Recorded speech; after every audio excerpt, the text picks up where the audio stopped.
tant qu'homme, la testostérone représente votre vitalité, votre force mentale. Elle vous permet de penser comme un homme, de développer un physique d'homme, de rester sec sans aucun effort et de prendre de la masse musculaire super facilement. Elle vous permet d'être plus résilient, d'avoir plus d'ambition, et sans parler du fait qu'elle permet de développer tous vos caractères masculins. Sauf qu'avec le mode de vie moderne, la testostérone moyenne chez les hommes est en chute libre complète et elle est très loin des niveaux auxquels elle devrait être. Pour vous dire, la testostérone moyenne chez les hommes de 30 ans est passée de 700 nanogrammes par décilitre dans les années 1980 à plus que 600 dans les années 2000 et seulement 300 nanogrammes par décilitre dans les années 2020. Vous voyez la chute massive qu'il y a eu depuis le début du 21e siècle, c'est une hécatombe complète. Les conséquences, de plus en plus d'hommes ont des problèmes d'obésité, de santé mentale, d'anxiété, de dépression, de manque de libido, de manque d'ambition. Et donc comment on fait pour récupérer nos niveaux élevés, adéquats de testostérone? Eh ben c'est super simple. Si c'est l'environnement qui est la cause, donc un changement d'environnement qui est la cause de cette baisse de testostérone, il suffit de changer notre environnement pour qu'il soit comme avant. Et c'est exactement ce que j'ai fait pour atteindre les 760 plus nanogrammes par décilitre de testostérone. J'ai modifié mon environnement pour en avoir un qui est plus proche de ceux de nos lointains ancêtres. Alors pas besoin d'aller dormir dans une cave bien sûr, mais je parle de l'environnement du type alimentation, votre relation à la lumière, le sport que vous faites, ce type d'environnement là. Et aussi l'environnement compétitif. Qu'est-ce que vous faites de votre vie? Est-ce que vous poursuivez des objectifs? Est-ce que vous vivez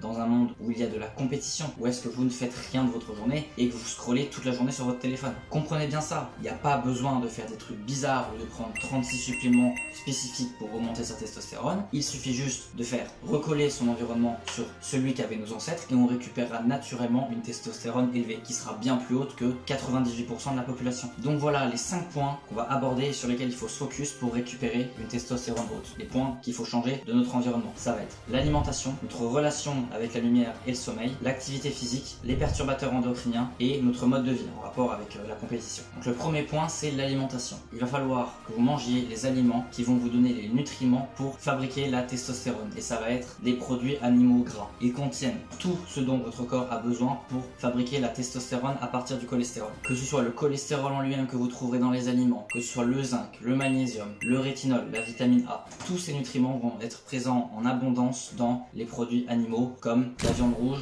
les œufs de qualité et les produits laitiers crus. Ce sont des mines de nutriments qui sont excellents pour votre production de testostérone. Et pour ceux qui se demandent, ce sont des aliments qu'on a toujours mangés. Nos ancêtres ont mangé ce type d'aliments pendant des millions d'années. On était des chasseurs-cueilleurs qui mangeaient énormément de viande, qui pouvaient manger les produits laitiers qui se retrouvaient dans le ventre des ruminants des animaux qu'ils abattaient, ils pouvaient manger les œufs des animaux, ce type d'aliments-là. Et quand on dit chasseurs-cueilleurs, le niveau de la cueillette, c'est pour les fruits. Second point important de votre alimentation, ça va être de manger suffisamment de glucides. Les glucides dans les fruits sont super importants pour booster votre métabolisme et pour s'assurer que le cholestérol soit bien converti en hormones sexuelles, en stéroïdes, comme la testostérone pour un homme. Ce qui fait que si vous mangez tous les produits animaux que je citais juste avant, viande rouge, des œufs et des produits laitiers crus, mais que vous ne mangez pas de glucides provenant de fruits, vu que c'est la meilleure qualité des glucides, sans glucides, si vous faites un régime cétogène, votre métabolisme sera lent, votre thyroïde sera plus basse, votre cholestérol dans le sang sera plus élevé car il n'est pas converti en hormones stéroïdiennes et votre testostérone sera plus basse. Donc, assurez-vous de consommer assez de produits animaux pour avoir les matériaux pour fabriquer la testostérone et assurez-vous de consommer assez de glucides pour booster votre métabolisme et vous assurer que votre corps a l'énergie nécessaire à la fabrication de ces hormones stéroïdiennes pour lui montrer que c'est une phase d'abondance et qu'il peut se permettre de produire des hormones stéroïdiennes, que ce n'est pas une phase de sa vie stressante car il a toute l'énergie dont il a besoin. Donc les fruits super importants. Et dernier point pour l'alimentation, ne faites pas de cheat meal. Ne mangez pas un McDo une fois toutes les 2 semaines, ça va complètement détruire votre paroi intestinale et charger votre corps de toxines industrielles, ce qui va empêcher votre métabolisme de fonctionner correctement et abîmer la paroi de votre intestin. Ce qui fait que si vous mangez un repas industriel, par exemple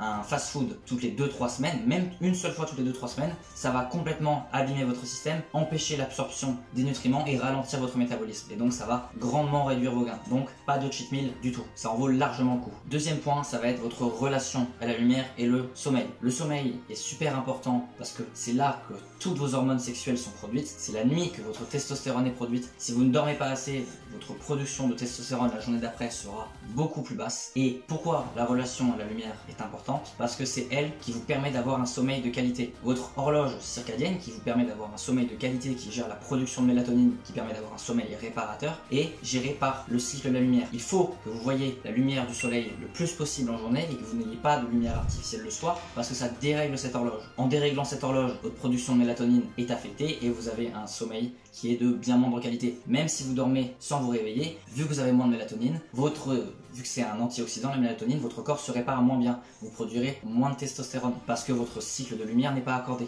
Donc ce que vous devez faire, le plus important, c'est de voir la lumière du soleil le plus tôt possible le matin. C'est ce qui permet de régler votre horloge et de régler la production de mélatonine pour le soir. Et deuxième chose qui est aussi super importante, c'est de ne pas avoir de lumière artificielle et de lumière bleue le soir. Donc pour ça, mettez des filtres de lumière bleue sur tous vos appareils, baissez la luminosité et carrément vous pouvez acheter des lunettes anti-lumière bleue. C'est l'étape du dessus et c'est super utile parce que tous les éclairages que vous voyez qui sont blancs contiennent de la lumière bleue et donc vont affecter votre horloge circadienne et bloquer votre production de mélatonine. Donc pour votre relation à la lumière, le plus important c'est de voir la lumière du soleil le matin, au moins une dizaine de minutes dès que vous vous levez et d'éviter toute lumière du soleil le soir. Ces deux trucs là sont super importants pour avoir un sommeil de meilleure qualité. Troisième chose que vous devez faire pour booster votre testostérone, ça va être votre activité physique. Attention, vous ne devez absolument pas faire n'importe quoi car ça peut être complètement contre-productif. Si vous faites trop de sport, c'est le cortisol, votre hormone stressante qui va prendre le dessus et ça va faire exactement l'effet inverse car votre cholestérol ne sera pas converti en hormone sexuelle mais en hormone du stress, en cortisol. Et donc ça fait tout l'effet inverse. Donc ce que vous devez faire, c'est faire des exercices intenses parce que c'est ça qui promeut la meilleure réponse en testostérone et sur de courtes durées pour éviter que le cortisol prenne le dessus. Donc vous faites des exercices intenses sur des courtes durées. J'appelle courte durée, c'est par exemple pour une séance de musculation, moins d'une heure. Si vous faites des sprints, une dizaine de minutes, une quinzaine de minutes grand max, ça suffit. Et grosso modo, ça veut dire pas plus de 4 heures de sport intense par semaine. Si vous en faites plus, vous aurez moins de testostérone et plus de cortisol. Et ce sera aussi contre-productif pour votre prise de muscle. Sur des courtes durées pour éviter la réponse en cortisol après et avoir plus de testostérone. Et faites des exercices intenses parce que ça va booster légèrement la production de testostérone dans les jours qui suivent et ça va rendre vos récepteurs androgènes plus sensibles. C'est que la testostérone pourra se fixer plus facilement sur les récepteurs androgènes de votre corps et elle aura plus d'effet. Et si vous voulez plus d'informations, une aide plus personnalisée ainsi que d'autres gens qui ont la même mentalité que vous pouvez rejoindre ma communauté. Premier lien en description, vous trouverez toutes les informations qu'il vous faut pour atteindre une santé optimale, avoir les performances qui vont avec et il y a un guide sur la testostérone qui est super complet si ça vous intéresse. Quatrième truc que vous devez faire pour avoir une testostérone qui est super haute et ce point est super important, c'est éviter la friction, les perturbateurs endocriniens. Ce sont des phytoœstrogènes et des xénoœstrogènes qui imitent les œstrogènes dans votre corps et qui se fixent sur les récepteurs des œstrogènes et donc font croire à votre corps à un excès d'œstrogènes. Et ça coupe la production de testostérone et des autres androgènes dans votre corps. Ce qui est super néfaste pour vous. Vous ne voulez absolument pas avoir ces perturbateurs endocriniens dans votre corps car c'est tout votre système d'androgènes qui va être perturbé. Donc voici les principaux endroits où se retrouvent les phyto et les xénoœstrogènes. Principal xénoœstrogène, ça va être le plastique. Donc dans tous les plats en plastique, les planches à découper en plastique, les ustensiles en plastique, tout ça, vous ne voulez absolument pas que ce soit en contact avec votre nourriture. Alors si c'est un emballage en plastique et que la nourriture est froide dedans, il n'y a pas de problème. Mais si vous mettez de la nourriture chaude dans un emballage en plastique ou vous mettez cet emballage en plastique au micro-ondes ou que vous raclez cet emballage avec un couteau ou une fourchette en métal ou que vous coupez sur une planche à découper, là vous allez avoir du plastique dans votre nourriture. Donc la seule exception pour le plastique que je pourrais dire, c'est si le plastique est en contact avec votre nourriture froide. C'est la seule exception, sinon vous ne voulez absolument pas de plastique en contact avec votre nourriture. Deuxième endroit où il y a beaucoup de perturbateurs endocriniens, c'est l'eau du robinet. Entre les hormones, les résidus d'hormones des femmes qui sont des phytoœstrogènes, le plastique et les métaux lourds, le chlore, tout ça, ça ne va faire que perturber votre système endocrinien. Donc ne buvez pas l'eau du robinet, vaut mieux boire dans des bouteilles en plastique. Bien évidemment, vous laissez au frais pour pas que le plastique se décompose dans l'eau, mais c'est bien mieux que l'eau du robinet. C'est 10 fois mieux que l'eau du robinet de boire dans des bouteilles en plastique. Ensuite, ça va être dans tous vos produits cosmétiques. Tous vos produits d'hygiène, de soins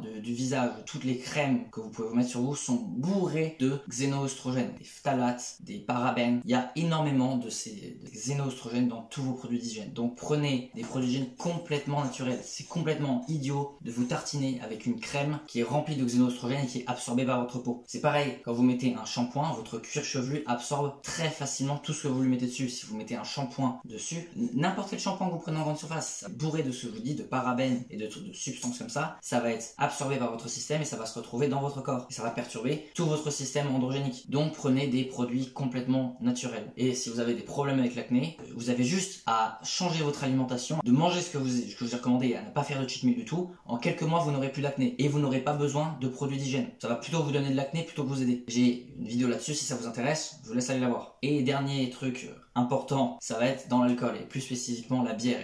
Elle contient un phytoœstrogène très puissant qui, pareil, va complètement perturber votre système, en plus des effets néfastes de l'éthanol. Donc bien sûr pas d'alcool si vous voulez avoir une testostérone haute, mais la bière c'est l'une des pires. Donc ça, c'était les principaux trucs que vous devez éviter pour éviter un maximum de perturbateurs endocriniens. contraignant. Et dernier point, ça va être votre mode de vie. Qu'est-ce que vous faites de votre vie? Est-ce que vous avez des activités compétitives dans votre vie? Est-ce que vous poursuivez et avancez dans vos projets? N'importe quoi, vous devez faire du mieux que vous pouvez et vous êtes indirectement ou directement en compétition avec d'autres personnes. Un sport de combat serait l'exemple parfait, mais ça peut être n'importe quel sport. Ça peut être par exemple de la natation, un sport de raquette, un sport de ballon, n'importe quoi où vous faites de la compétition et vous êtes en compétition contre d'autres hommes, vous allez avoir ce boost de testostérone. Ça peut aussi être un projet, un business, un truc où vous devez bosser de votre côté et où il n'y a personne qui vous dit que vous devez bosser et juste c'est votre propre intention, c'est vous qui travaillez sur un projet et vous êtes en compétition contre le monde pour faire ça. Donc les 5 choses que je vous ai parlé peuvent s'apparenter juste à récupérer l'environnement et le mode de vie qu'on a toujours eu, que nos ancêtres avaient. Nos lointains ancêtres mangeaient des produits animaux et les fruits des arbres. Ils voyaient la lumière du soleil tout le temps, ils n'avaient pas de lumière artificielle. Ils faisaient du sport, ils chassaient comme si leur vie en dépendait. Ils n'étaient pas exposés à tout ce plastique et à tous ces produits toxiques. Et ils vivaient des vies pleines de responsabilités. C'était de leur devoir quand ils allaient chasser de ramener de la nourriture pour toute leur tribu, de ne pas décevoir les femmes et les enfants qui attendaient pour pouvoir manger. Ils se devaient de ramener de la nourriture. Alors maintenant, c'est plus une histoire de vie ou de mort, mais c'est une histoire d'apporter sa contribution à la société. Donc, ne soyez pas idiots à prendre des compléments qui sont censés booster notre testostérone. Nos ancêtres n'avaient pas besoin de prendre ces compléments pour avoir une testostérone 3 à 4 fois plus haute que la moyenne de maintenant. Et si vous voulez plus d'aide, vous pouvez rejoindre ma communauté, premier lien en description. Alors, arrêtez de vous trouver des excuses et prenez votre vie en main.